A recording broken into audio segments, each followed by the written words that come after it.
berjumpa lagi dalam pembelajaran biologi di kelas 12 IPA. Materi pembelajaran kita hari ini adalah tentang pembelahan sel, ya.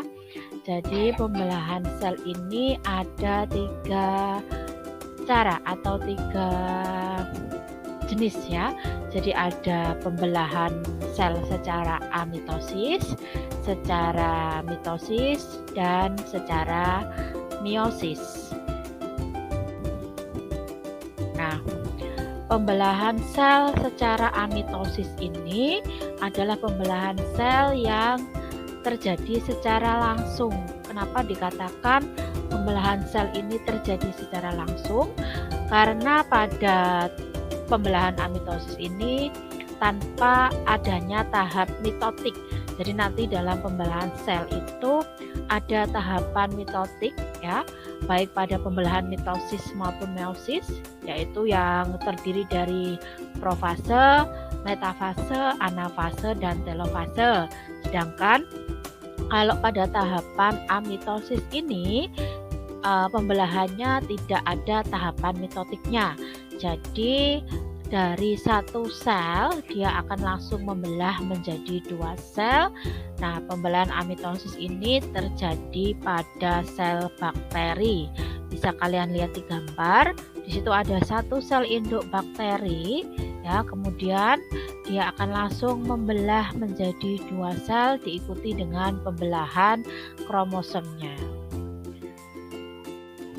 Kemudian tahapan atau pembelahan mitosis, ya. Pembelahan mitosis ini pembelahan yang terjadi pada sel-sel autosom atau sel-sel yang menyusun tubuh makhluk hidup, ya. Jadi yang perlu kalian garis bawahi di sini pada pembelahan mitosis nanti sel induk, ya, akan menghasilkan sel anak yang jumlah set kromosomnya identik dengan sel induk. Atau artinya pada pembelahan mitosis sel anak yang dihasilkan itu memiliki sifat yang identik dengan sel induk.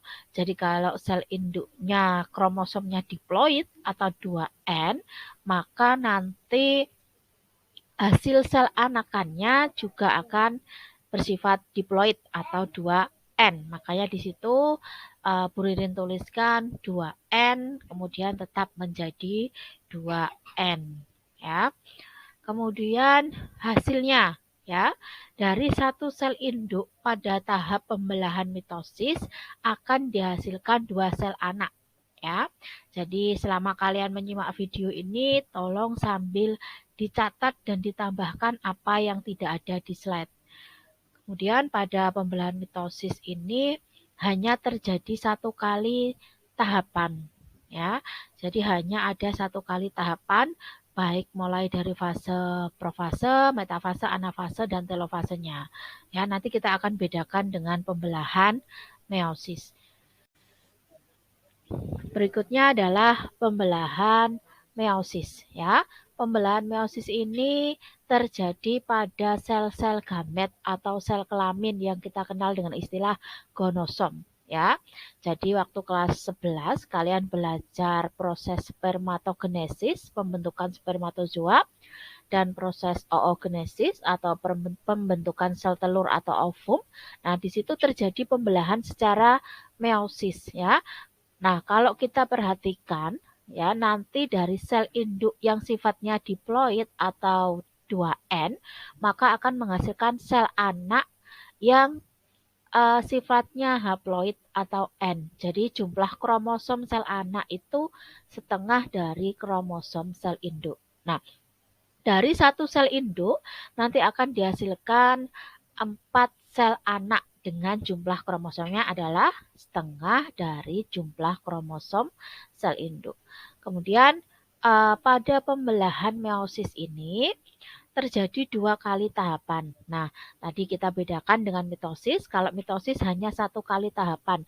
Jadi hanya ada profase, metafase, anafase, telofase.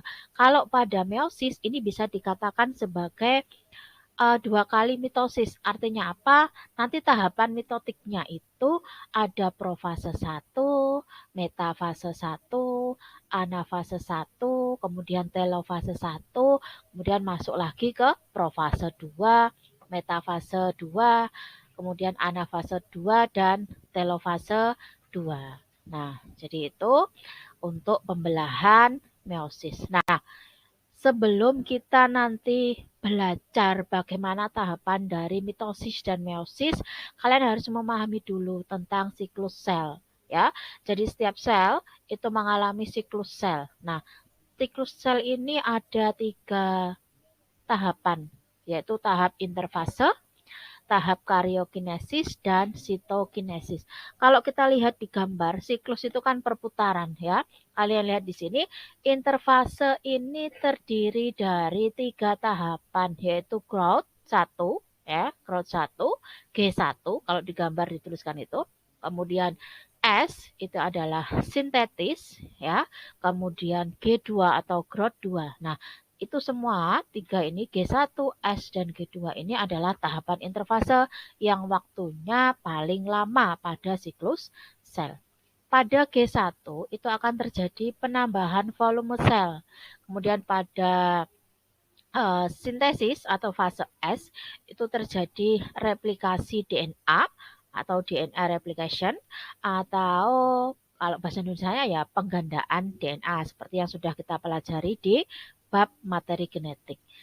Kemudian fase G2 ini fase di mana persiapan untuk masuk ke tahapan mitotik atau tahapan mitosis. Nah, setelah dari interfase, nah kalau kita lihat di bawah mikroskop anak-anak, tahapan interfase ini tidak menunjukkan aktivitas sel. Jadi sel seperti tidak ngapa-ngapain walaupun di dalamnya terjadi tahapan G1, S, dan G2 ya. Sedangkan nanti kalau sudah masuk tahapan mitotik atau dikenal dengan karyokinesis yang tahapannya itu kita singkat dengan PAKMAT ya. PAKMAT ini P-nya profase, M-nya metafase, dan A-nya telofase serta T-nya telofase. Nah, ini kita bisa mengamati nanti perubahan-perubahan apa terutama pada kromosomnya di bawah mikroskop. Ya, jadi nanti profase, misalnya kita bisa mengamati kalau pada profase nanti membran intinya mulai menghilang, kemudian benang kromatinnya sudah mulai melakukan kondensasi atau menebal yang akan membentuk kromosom. Nah, dan seterusnya nanti akan lebih jauh kita pelajari di pertemuan berikutnya. Kemudian sitokinesis, sitoplasma ya. Jadi sitokinesis itu pembagian sitoplasma ya, atau pembelahan sitoplasma. Sitoplasma itu kan cairan yang berada antara membran sel dengan inti sel atau organel sel yang lain ya. Jadi itu tahap terakhir dari siklus sel. Ya. Nah, demikian anak-anak pembelajaran kita yang singkat ini. Nanti kalau misalnya kalian ada yang tidak paham, silahkan WhatsApp atau Japri Bu Ririn, dan insya Allah Bu Ririn akan menjelaskan dengan senang hati. Ya, untuk pertemuan berikutnya kita akan mempelajari tentang tahapan pada mitosis dan meiosis. Tetap semangat, tetap jaga kesehatan. Semoga kita bisa bertemu di pertemuan berikutnya. Terima kasih. Assalamualaikum warahmatullahi wabarakatuh.